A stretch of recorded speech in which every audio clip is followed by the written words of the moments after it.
आ meeting गए में थे। नहीं दिख रहे। हाँ थोड़े।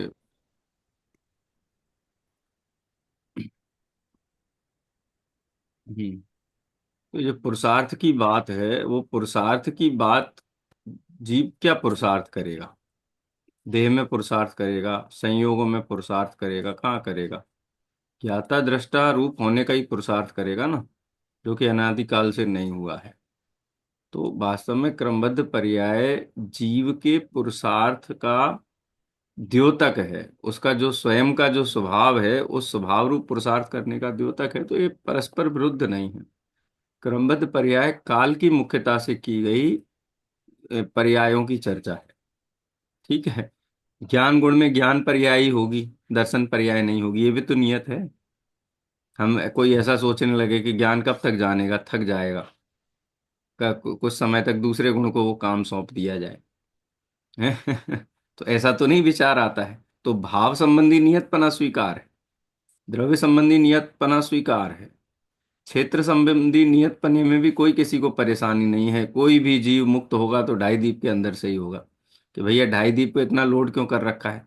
45 लाख योजन की छोटी सी जगह है, 343 घनराजू का लोक है, सब जगह से जीव मोक्ष जाए, किसको क्या परेशानी है? तो वहां भी प्रश्न नहीं है। लेकिन अनादि निधन वस्तु व्यवस्था में आप जहां देखोगे आपको शांति मिलेगी, क्योंकि सब जगह ऑटोमेटेड सिस्टम है, अकृत्रिम व्यवस्थाएं हैं। कहीं कोई हस्तक्षेप फेरफार करने की आपको जरूरत नहीं। बोलो घर में कैसी वॉशिंग मशीन पसंद है लोगों को, कि बटन दबाएं और फिर वो अपने हिसाब से करती जाए, हैं? कि बटन दबाने के बाद में भी देख रहे हैं कि उसमें फंक्शन नहीं हो रहा कुछ, उसको धक्का मारना पड़ता है, मुक्का मारना पड़ता है। पहले टीवी होती थी ना, टीवी का कैसी टीवी पसंद है? अपने आप चैनल पकड़ ले वो वाली टीवी पसंद है, कि ऐसी टीवी पसंद है कि जिसमें वो बार बार उसके रिमोट को मारना पड़े, कि पहले एंटीना इधर उधर हो जाता था, एंटीना को घुमाना पड़े। आप लोग सब एंटीना के जमाने वाले ही हो, हम हम सभी, हमारी पीढ़ी तो वो हमको पसंद है कि ऑटोमेटिक पसंद है? तो ऑटोमेटिक वस्तु व्यवस्था स्वीकार नहीं है। उसके कारण भी गिनाए, दो तीन कारणों की चर्चा की। एक तो उतावलापन, ये भी कारण बताया। दूसरा, ये हमारे मत के विरुद्ध, हमारी विचारधारा के विरुद्ध हैं ये लोग, और वो ये बात करते हैं इसलिए हमको स्वीकार नहीं है। तो ये तो कोई बहाना नहीं हुआ। आगम क्रमबद्ध पर्याय और सर्वज्ञता की चर्चा जिस शैली में करता है, जिस दिशा में करता है, उस दिशा में यदि चर्चा की जा रही है और उस पर किसी को आपत्ति है, तो वो आपत्ति युक्ति युक्त नहीं है। मताग्रह हो सकता है, उतावलापन हो सकता है, लेकिन वो जो चर्चा है वो युक्ति सम्मत चर्चा नहीं है। इसलिए शांति से इस चर्चा को समझ करके और निराकुलता का मार्ग अपने को अपनाना चाहिए, उस दिशा में अपने को चलना चाहिए। ठीक है। अब नियतवाद के संबंध में थोड़ी जैसे एक दो शब्द गए ना, उतावलेपन के अतिरिक्त पक्ष व्यामोह भी एक कारण है। ये निश्चय वाले हैं, ये क्रमबद्ध पर्याय वाले हैं, ये शुद्धात्मा वाले हैं, ये आत्मा की चर्चा करने बहुत सारे टैग लगे हुए हैं। भाई आत्मा की चर्चा का मतलब क्या है?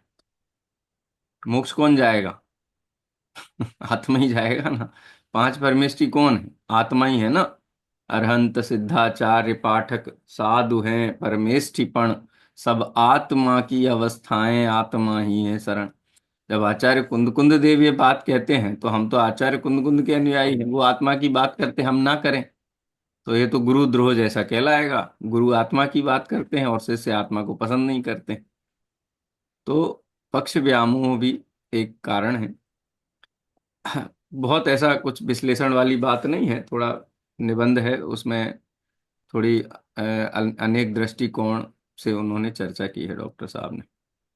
चलिए आगे पढ़ते हैं इसको।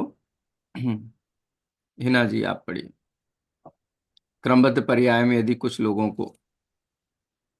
हाँ, क्रमबद्ध पर्याय में यदि कुछ लोगों को नियतवाद का एकांत नजर आता है, तो कतिपय मनीषी इसे एकांत भाग्यवादी दृष्टिकोण मानते हैं। उनकी दृष्टि में नियतिवाद, क्रमबद्ध पर्याय और देववाद में कोई अंतर नहीं है, क्योंकि जो होना है सो होगा। ऐसा विचारना पुरुषार्थहीन बनाता है। उनके अनुसार कार्तिकेय प्रेक्षा की गाथा 321 से 323 तक का कथन सार्वभौमिक सत्य नहीं है। इस संदर्भ में हम सिद्धांताचार्य पंडित कैलाश चंद जी वाराणसी के विचार, जो कि उन्होंने कार्तिकेयानुप्रेक्षा की उक्त गाथाओं के भावार्थ में ही व्यक्त किए हैं, उद्धृत करना चाहते हैं। सम्यक दृष्टि यह जानता है कि प्रत्येक पर्याय का द्रव्य, क्षेत्र, काल और भाव नियत है।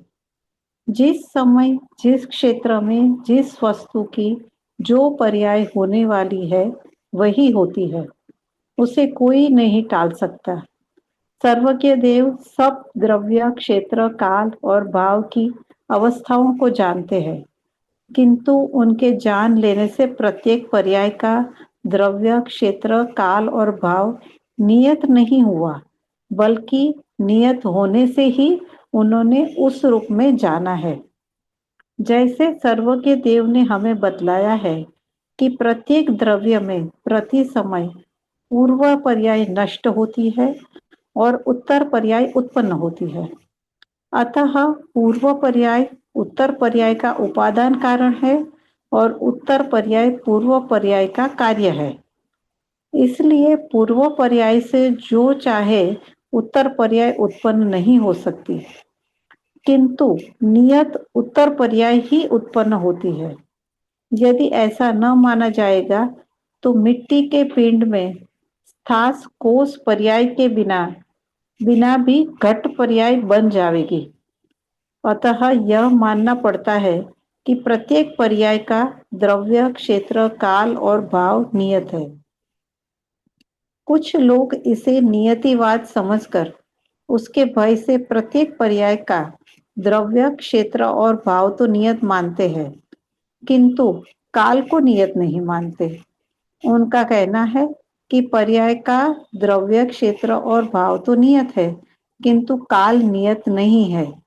काल को नियत मानने से पौरुष व्यर्थ हो जाएगा। किंतु उनका उक्त कथन सिद्धांत विरुद्ध है, क्योंकि द्रव्य, क्षेत्र और भाव नियत होते हुए काल अनियत नहीं हो सकता। यदि काल को अनियत माना जाएगा तो काल लब्धि कोई चीज ही नहीं रहेगी। फिर तो संसार परिभ्रमण का काल अर्धपुद्गल परावर्तन से अधिक शेष रहने पर भी सम्यक्त्व प्राप्त हो जाएगा और बिना उस काल को पूरा किए ही मुक्ति हो जाएगी। किंतु यह सब बातें आगम विरुद्ध है, अतः काल को भी मानना ही पड़ता है। रही पौरुष की व्यर्थता की आशंका, सो समय से पहले किसी काम को पूरा लेने से ही पौरुष की सार्थकता नहीं होती, किंतु समय पर काम का हो जाना ही पौरुष की सार्थकता का सूचक है। उदाहरण के लिए किसान योग्य समय पर गेहूं बोता है और खूब श्रम पूर्वक खेती करता है, तभी समय पर पककर गेहूं तैयार होता है। तो क्या किसान का पौरुष व्यर्थ कहलाएगा? यदि वह पौरुष न करता तो समय पर उसकी खेती पककर तैयार न होती। अतः काल की नियतता में पौरुष के व्यर्थ होने की आशंका निर्मूल है। अतः जिस समय जिस द्रव्य की जो पर्याय होनी है वह अवश्य होगी, ऐसा जानकर सम्यक दृष्टि संपत्ति में हर्ष और विपत्ति में विषाद नहीं करता और न संपत्ति की प्राप्ति तथा विपत्ति को दूर करने के लिए देवी देवताओं के आगे गिड़गिड़ाता फिरता है। हाँ बस। ये पंडित कैलाश चंद जी सिद्धांताचार्य हैं। बड़े विद्वान थे, फूलचंद जी सिद्धांत शास्त्री, कैलाश चंद जी पंडित जी और जगन मोहन लाल जी। उन्होंने कार्तिकेयानुप्रेक्षा की गाथाओं को चार द्रव्य, क्षेत्र, काल, भाव इन दृष्टिकोण से देखा। जैसे जम जस, जम जस माने जो कार्य माने वो तो हो गई पर्याय, वो जिस द्रव्य की होनी है।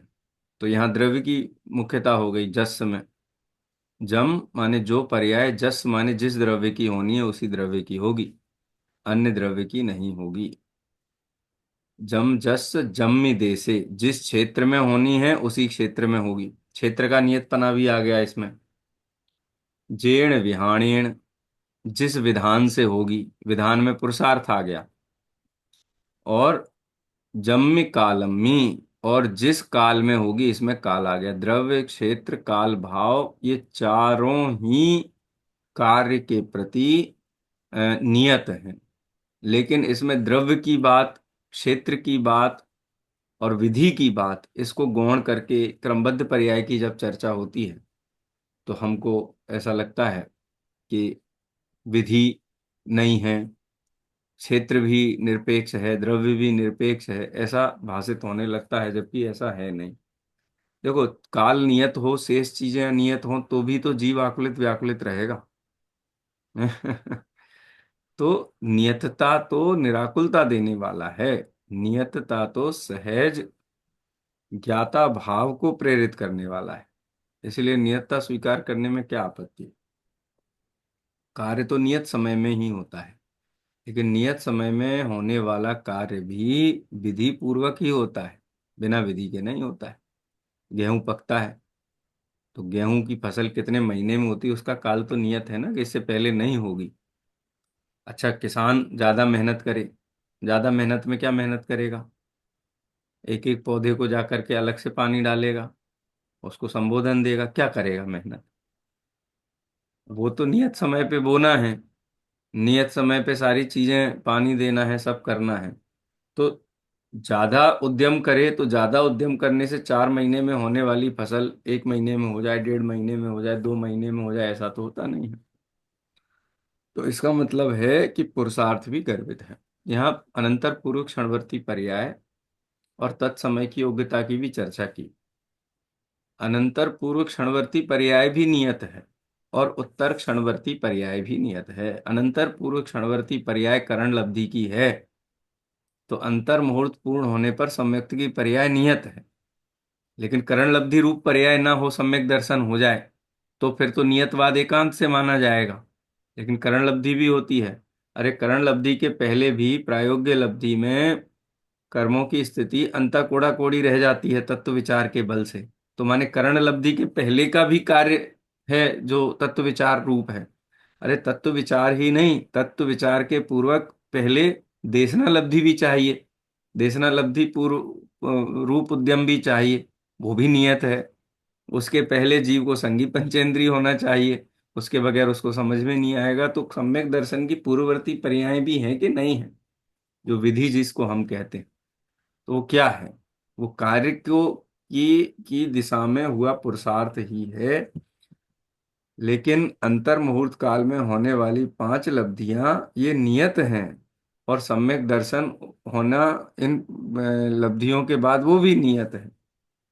तो पुरुषार्थ है कि नहीं है, अनंतर पूर्व क्षणवर्ती पर्याय है, तो पुरुषार्थ की सिद्धि स्वतः ही हो जाती है। तो इसलिए ये ज्यादा चिंता नहीं करनी चाहिए। यहाँ पर पंडित साहब ने, कैलाश चंद जी साहब ने और भी आगम से ही दृष्टांत दिए। जैसे अर्धपुद्गल परावर्तन के काल के बाद में काल से अधिक नहीं जीव टिकेगा, तो ये भी नियत हो गया ना। कि मैं तो कोई जीव प्रथम उपसम सम्यक्त कर ले और कहे कि नहीं, मैं अर्धपुद्गल परावर्तन से ज्यादा काल रह करके बताऊंगा, क्या पुरुषार्थ करेगा उस दिशा में। होता ही नहीं है। आगम का ही वचन है ना ये भी। तो यहाँ भी तो काल का नियत बना है कि नहीं, हम तो बंध गए, हमको तो और संसार में रहना था, अब क्या करें, मजबूरी हो गई हमारी तो सम्यक दर्शन होने से, अब तो जाना ही पड़ेगा पार। तो ऐसा तो व्यग्रता नहीं होती वहां पर। तो कहने का मतलब यह है, अनादि निधन वस्तु व्यवस्था में सभी चीजें नियत हैं। काल के अलावा द्रव्य, क्षेत्र, भाव भी नियत है। तो ये काल की बात सुनकर के व्यग्र क्यों हो जाता है, उसकी बात यहाँ पर थोड़ी की है।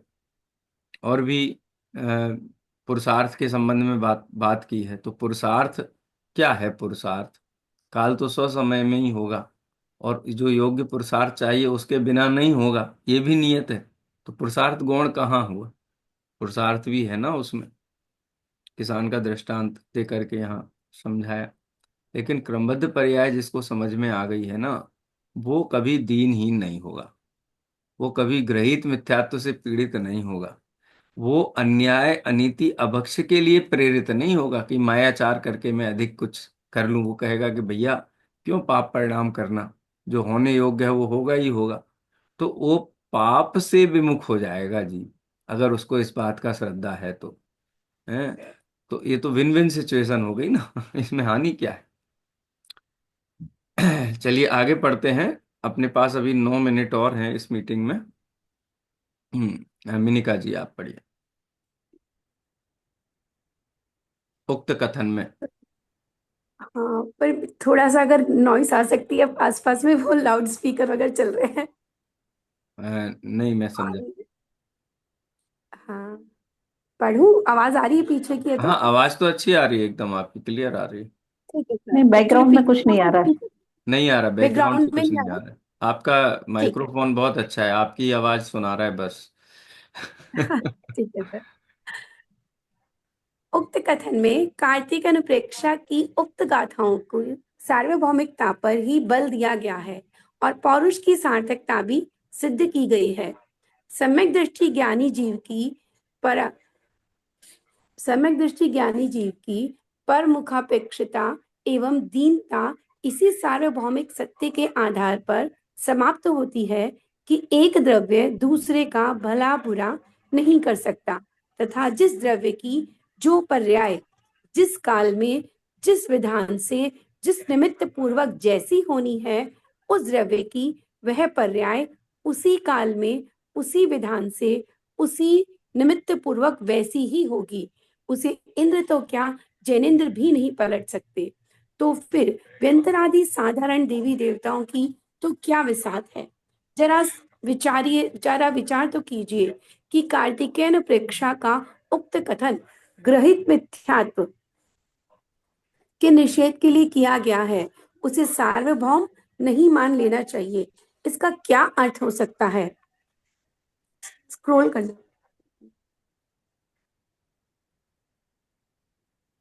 क्या यह बात सत्य नहीं कि मात्र ग्रहित मिथ्यात्व को छुड़ाने के लिए यूं ही कह दी गई है? क्या असत्य के आश्रय से ग्रहित मिथ्यात्व छूट सकता है? क्या समय से पूर्व कोई कार्य संपन्न किया जा सकता है? क्या समय के पूर्व कार्य संपन्नता में ही पुरुषार्थ है? शेष कार्य क्या बिना पुरुषार्थ के ही संपन्न हो जाते हैं? ये कुछ प्रश्न हैं जो कि उक्त सत्य को सार्वभौमिक एवं सार्वकालिक न मानने पर उत्पन्न होते हैं। फिर सर्वज्ञता का प्रश्न भी खड़ा हुआ ही है। अब रहा एक पुरुषार्थहीनता का प्रश्न। अब रहा एक पुरुषार्थहीनता का प्रश्न। उसके संदर्भ में हमारा कहना यह है कि क्रमबद्ध पर्याय की बात सर्वत्र पुरुषार्थ को आगे रखकर ही कही गई है, उसकी उपेक्षा करके नहीं। होनहार की चर्चा करते हुए भैया भगवती दास जी भी पुरुषार्थ की प्रेरणा देना नहीं भूले। उनकी दृष्टि में सच्ची होनहार अर्थात क्रमबद्ध पर्याय पुरुषार्थ नाशक नहीं अपितु पुरुषार्थ प्रेरक है। जिस पद में वे यह लिखते हैं, जो जो देखी वीतरागने सो सो होसी वीरा रे, अनहोनी ना होसी नहीं क्यों ही काहे होत अधीरा रे। उसी पद में आगे चलकर पुरुषार्थ की प्रेरणा देते हुए लिखते हैं कि तू समहारी पौरुष बल अपनो सुख अनंत तो तीरा रे। यद्यपि कार्य की उत्पत्ति में अनेक कारण माने गए हैं, जिन्हें पंच समवाय के नाम से भी अभिहित किया गया है। यद्यपि कार्य की उत्पत्ति में अनेक कारण माने गए हैं, जिन्हें पंच समवाय के नाम से भी अभिहित किया जाता है, तथापि उन सब में पुरुषार्थ को विशिष्ट स्थान प्राप्त है, क्योंकि प्रयत्न उसी के संदर्भ में संभव है, भवितव्य काल लब्धि आदि में संभव नहीं। क्रमबद्ध पर्याय अर्थात सम्यक नियति मानने में जगत को पुरुषार्थ की अप्रासंगिकता दिखाई देती है, जबकि सम्यक नियति में अन्य कारणों की उपेक्षा न होने से इस प्रकार की कोई बात नहीं है। इसी बात को उपयुक्त कथन से स्पष्ट किया गया है। आचार्य कल्प आचार्य कल्प पंडित टोडरमल जी ने मुक्ति मार्ग के संदर्भ में इस विषय को उठाकर बहुत अच्छी मीमांसा प्रस्तुत की है। उसका कुछ अंश द्रष्टव्य है जो इस प्रकार है। यहाँ प्रश्न है कि मोक्ष का उपाय काल लब्धि आने पर भवितव्यतानुसार बनता है या मोह आदि के उपशमन होने पर बनता है या अपने पुरुषार्थ से उद्यम करने पर बनता है। सो कहो, यदि प्रथम दोनों कारण मिलने पर बनता है तो हमें उपदेश किस लिए देते हो, और पुरुषार्थ से बनता है तो उपदेश सब सुनते हैं, उनमें कोई उपाय कर सकता है, कोई नहीं कर सकता, सो कारण क्या? समाधान: एक कार्य के होने में अनेक कारण मिलते हैं, सो मोक्ष का उपाय बनता है। वहां तो पूर्वोक्त तीनों ही कारण मिलते हैं और नहीं बनता, वहां तीनों ही कारण नहीं मिलते। पूर्वोक्त तीन कारण कहे, उनमें काल लब्धि व होनहार तो कोई वस्तु नहीं। जिस काल में कार्य बनता है वही काल लब्धि, और जो कार्य हुआ वही होनहार, तथा जो कर्म के उपशमादिक है वह उद्गल की शक्ति है। उसका आत्मा कर्ता हर्ता नहीं है, तथा पुरुषार्थ से उद्यम करते हैं, सो यह आत्मा का कार्य है। इसीलिए आत्मा को पुरुषार्थ से उद्यम करने का उपदेश देते हैं। वहां यह आत्मा जिस कारण से कार्य सिद्धि अवश्य हो उस कारण रूप उद्यम करे, तो वहां तो अन्य कारण मिलते ही मिलते हैं और कार्य की भी सिद्धि होती ही होती है, तथा जिस कारण से कार्य की सिद्धि हो अथवा नहीं भी हो, उस कारण रूप उद्यम करे, वह अन्य कारण मिले तो कार्य सिद्धि होती है, न मिले तो सिद्धि नहीं होती। सो जनमत में जो मोक्ष का उपाय कहा है, इससे मोक्ष होता है। इसीलिए जो जीव पुरुषार्थ से जिनेश्वर के उपदेश अनुसार मोक्ष का उपाय करता है, उसको सर्व कारण मिलते हैं और उसको अवश्य मोक्ष की प्राप्ति होती है, ऐसा निश्चय करना। तथा जो जीव पुरुषार्थ से मोक्ष का उपाय नहीं करता, उसे काल लब्धि व होनहार भी नहीं और कर्म के उपशमादि नहीं हुए हैं। सर आगे स्क्रॉल करना होगा। आगे। हाँ, यह तो उपाय नहीं करता है। हम्म, तो यह लास्ट 3 लाइनें हैं ना इसी पैराग्राफ की। तो यह उपाय नहीं करता है। उसको सर्व और उसको मोक्ष, तो यह उपाय नहीं करता, इसीलिए जो पुरुषार्थ से मोक्ष का उपाय नहीं करता, उसको कोई कारण नहीं मिलते और उसको मोक्ष की प्राप्ति नहीं होती, ऐसा निश्चय करना। उक्त ठीक है, कथन बस में बस पंडित यहाँ दो दो नंबर। दो। हाँ, बस दो कथन हो गए। एक तो ये भैया भगवती दास जी का जो दोहा वाली बात है, वो कहते हैं कि जब क्रमबद्ध पर्याय की बात होती है तो ये कहते हैं कि तुम निश्चिंत होकर के अपना पुरुषार्थ करो, ज्ञाता दृष्टा रहो, क्योंकि आत्मा अनंत सुख की खान है। तुम ज्ञाता दृष्टा होगे तो निराकुल सुख की उपलब्धि होगी। मैं ये करूं, वो करूं, इसको बदलूं, उसको बदलूं, इससे निश्चिंत हो जाओ। ये सब नियत हैं। और अपना ज्ञान दर्शन कर्तव्य है तो अपने ज्ञान दर्शन रूप कर्तव्य में ही लगो। ये 9वें अध्याय में पुरुषार्थ से ही मोक्ष प्राप्ति वाला प्रकरण है, वो यहाँ लिया है। थोड़ा इसका विश्लेषण अपेक्षित है ज्यादा। मेरा 1 मिनट ही बचा है इस मीटिंग का, किसी भी समय ये ऑफ हो जाएगी। तो इसका विश्लेषण हम अगली कक्षा में लेंगे, क्योंकि बहुत महत्वपूर्ण अंश है इस क्रमबद्ध पर्याय पुस्तक का, और 9वें अध्याय का भी आप भविष्य में आगे पढ़ने ही वाले हैं। आज यहीं विराम लेते हैं। सर गूगल मीट पे कर लिया करें, या तो वो लंबा चल जाता है। तो गूगल मीट पे देख लेता हूँ। मुझे गूगल मीट कभी प्रयोग नहीं लिया है, उसका वीडियो कैसे सेव करेंगे वो मुझे नहीं पता है। इसमें तो पता है अच्छा। वीडियो सेव हो जाता है, लाइव हो जाता है। गूगल मीट में कैसे होगा इसकी जान